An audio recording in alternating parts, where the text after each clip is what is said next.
आज कुछ मुस्कान ज़्यादा ही आपके चेहरे पे दिख रही है।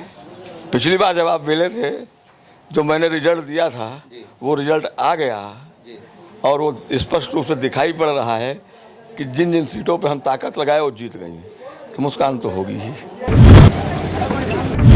जिनकी बैसाखी है, चाहे वो चंद्रबाबू नायडू हों, चाहे नीतीश कुमार जी हों, इनका इतिहास तो यही रहा है कि कभी सरकार के साथ पूरे समय चले नहीं है। इसलिए हमें पूरी उम्मीद है पिछले इतिहास को देखते हुए नया इतिहास वो बनाएंगे। हमको पूरी उम्मीद है नया इतिहास बनाएगा, सरकार गिरेगी। 2100 रुपये का पुरस्कार माननीय सांसद जी की तरफ से हुआ है, आप लोग तालियों से स्वागत कर दीजिए। और पांचों विधानसभा में 17,000 वोट मिला था। 2 साल में कोई परिवर्तन नहीं कर दिया कांग्रेस ने। स्वर्गीय मुख्तार अनीस की नगरी में सांसद जी का हार्दिक स्वागत व अभिनंदन है। हम भाजपा की सरकार दिल्ली में नहीं चाहते थे, वो अलग चीज लेंगड़ी बन गई, हम नहीं चाहते थे। हमने उस समय भी आपसे कहा था कि सरकार नहीं बनेगी।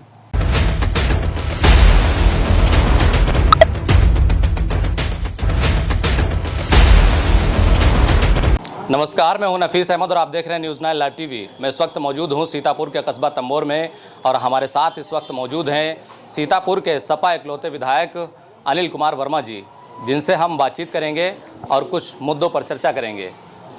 दरअसल सपा विधायक अनिल कुमार वर्मा जी आज तंबोर में प्रतिभा सम्मान समारोह में भाग लेने आए थे और ये प्रतिभा सम्मान समारोह का कार्यक्रम तंबोर के सपा नगर अध्यक्ष जावेद खान के द्वारा आयोजित किया गया था, जिसमें 2 छात्राओं को सम्मानित किया गया है। विधायक जी, सबसे पहले तो आपका बहुत बहुत स्वागत है न्यूज़ 9 लाइव टीवी में। धन्यवाद, इसके लिए धन्यवाद। आज कुछ मुस्कान ज़्यादा ही आपके चेहरे पे दिख रही है। पिछली बार जब आप मिले थे जो मैंने रिजल्ट दिया था वो रिजल्ट आ गया और वो स्पष्ट रूप से दिखाई पड़ रहा है कि जिन जिन सीटों पे हम ताकत लगाए वो जीत गई, तो मुस्कान तो होगी ही, खुशी तो होगी ही। जी, आज जिन बच्चों को सम्मानित किया गया है उन बच्चों को लेकर के क्या कहना चाहेंगे? वो प्रतिभाशाली बच्चे हैं, उनके उज्जवल भविष्य की हम कामना करते हैं। वो इस देश के होनहार बने, हिंदुस्तान को, उत्तर प्रदेश को अच्छी दिशा दें, अच्छी दशा में ले जाएं, क्योंकि शिक्षा ही सब कुछ है। मुझे नहीं कहना चाहिए, मुझे नहीं पता है इस देश में मनमोहन से अच्छा कोई पढ़ा लिखा व्यक्ति नहीं था। वो विद्वान था, दुनिया का नंबर 3 का अर्थशास्त्री था। आपको याद होगा जिस समय दुनिया में मंदी का दौर चल रहा था, उस समय इस देश को मनमोहन अगर प्रधानमंत्री न होते तो ये देश गर्क में चला गया होता। उसी व्यक्ति ने अपनी शिक्षा के दम पर, अपनी योग्यता के दम पर, अपनी ताकत के दम पर इस देश को मंदी के दौर से बचा लिया था। अमेरिका जैसा देश टूट गया था, याद कीजिए। इसलिए शिक्षा का बहुत महत्व है और जो बच्चे अच्छी शिक्षा पाएंगे, अच्छी जगह पे जाएंगे, इस देश को कुछ न कुछ देने का काम करेंगे। इसलिए उनके उज्जवल भविष्य की कामना हम करते हैं और हम चाहते हैं वो आगे बढ़ें, उनका भविष्य अच्छा हो। आज आप कार्यक्रम में भाग लेने के लिए आए थे यहाँ पर और आप विधायक हैं वर्तमान में, और जाहिर सी बात है कि अगर किसी नेता से मुलाकात हो, अगर राजनीतिक बातें ना हो तो वह इंटरव्यू अधूरा रह जाता है। अभी मंच पर चर्चा हो रही थी कि जो वर्तमान में एनडीए सरकार बनी है वो गिर जाएगी। क्या आपको हकीकत में ऐसा लगता है?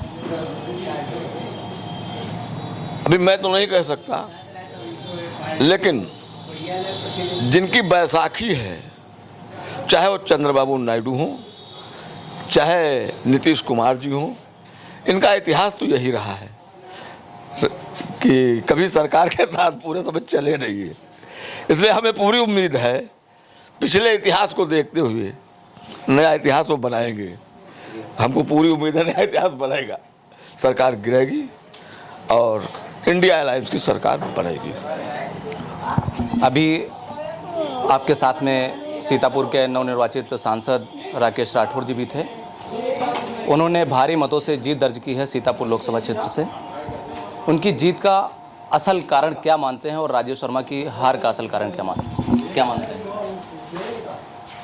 उनकी जीत का असल कारण समाजवादी पार्टी है और समाजवादी पार्टी इस जिले में 2 साल पीछे से विधानसभा के चुनाव के बाद से लगातार बूथ स्तर पर काम कर रही थी और हमारी पार्टी का कोई ऐसा बूथ नहीं है जिस पे 10 कार्यकर्ता न हों और समाजवादी पार्टी के प्रदेश कार्यालय से लेकर के जिले के कार्यालय और कैंडिडेट जो लड़ते हैं उनके पास सारे लोगों की लिस्ट है, सारे कार्यकर्ताओं की लिस्ट है और समय समय पर हम 2 साल में हजारों मीटिंग किया होगा उन कार्यकर्ताओं को ताकत देने के लिए, उनको तैयार करने के लिए हजारों मीटिंग किया होगा।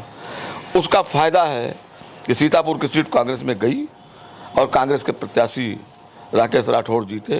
कांग्रेस के पास अपना कोई संगठन नहीं था। अभी 2022 में चुनाव हुआ था, पूरे सीतापुर जिले के अंदर अगर हम जोड़ दें तो मेरा अंदाजा है करीब 20,000 वोट, 25,000 वोट, 17,000। पांचों विधानसभा में 17,000 वोट मिला था। 2 साल में कोई परिवर्तन नहीं कर दिया कांग्रेस ने। परिवर्तन अगर किया है तो समाजवादी पार्टी ने किया है और समाजवादी पार्टी की ताकत है। और आने वाले समय में हम लखनऊ में सरकार भी बनाने जा रहे हैं। अगर रिजल्ट को उठा के आप देखिए तो लगभग 250 सीटों पर समाजवादी पार्टी जीती है। तो 250 सीटें सरकार बनाने से बहुत ऊपर है। तो आने वाले समय में हम सरकार भी बनाएंगे। सीतापुर से सांसद राकेश राठौर बन गए और आप समाजवादी पार्टी के इकलौते विधायक हैं। लहरपुर विधानसभा से राकेश राठौर शपथ लेते हैं, उसके बाद में प्रथम कदम क्या होगा आपके क्षेत्र के लिए? ये वो बता पाएंगे भाई, ये मैं नहीं, उस पर मैं कोई बात नहीं करूँगा ना उस पर कुछ कहूँगा। ये MP होने के बाद जीत के लिए ताकत तो आप ही लगा रहे थे, कुछ तो आपकी बातचीत ताकत हमने ताकत भाजपा को हराने में लगाया है। हम भाजपा की सरकार दिल्ली में नहीं चाहते थे, वो अलग चीज़ है, लेंगड़ी बन गई, हम नहीं चाहते थे। हमने उस समय भी आपसे कहा था कि सरकार नहीं बनेगी और भारतीय जनता पार्टी 250 नहीं पार करेगी। आपको याद होगा, आप ही ने इंटरव्यू लिया था। वो अलग चीज़ है कि पार हो गई, 240 पे रही है, 250 नहीं पार है, लेकिन अलायंस की बन गई। चलिए, गठबंधन की बनी है, अकेले की नहीं है। वो सरकार अब नहीं है। अच्छा, अगर सरकार की बात करें तो आपको क्या लगता है कितने दिन तक ये सरकार टिकी रहेगी? हम तो 1 साल कह रहे हैं। 1 साल 1 साल चलेगी ज़्यादा से ज़्यादा। 1 साल के अंदर लुढ़की हुई दिखाई पड़ेगी आपको। 1 साल बाद आप बात करिएगा। चलिए, तो ये हमारे साथ सीतापुर सपा के इकलौते विधायक अनिल कुमार वर्मा जी थे जो हमसे बातचीत कर रहे थे, जिन्होंने बहुत से मुद्दों पर बहुत ही बेबाकी से बातचीत की। आपका हमसे बातचीत करने के लिए बहुत बहुत शुक्रिया। कैमरा पर्सन मोहम्मद इश्तियाक के साथ मैं Nafees Ahmed, team news 9 live TV, Sitapur.